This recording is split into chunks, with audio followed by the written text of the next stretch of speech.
السلام عليكم شباب، ربي يوفقكم. قضية الأكل اللي يبقى جوا الدجاج قضية شائعة، ودائما يقولون المربين يقولوا دجاج ضعيف أو دجاج ما ياكل هذا الأكل أو من هذا القبيل. شوف حبيبي، حقول لك فد شغلة.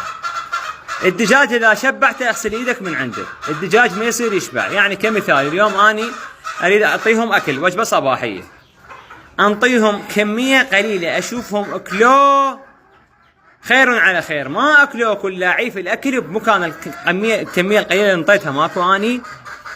يعني كمثال وجبة صباحية كل طير فد 300 غرام، العفو 30 غرام.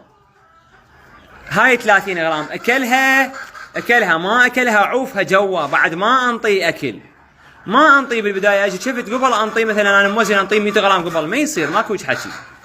الطير مني يشوف أكل جوا راح يترك الأكل كله، بعد تنقطع شهيته. دائما جوع الدجاج تنتج بيض صحيح، صحة صحيحة، طير نشوط، ريس صحيح. بهاي الخطوات اللي تسويها، لا تخلي أكل جوا الدجاج، وهاي اللي يخلي أكل جوا الدجاج شغلة خاطئة يا إخوان. وتحياتي لكم شباب، ربي يوفقكم.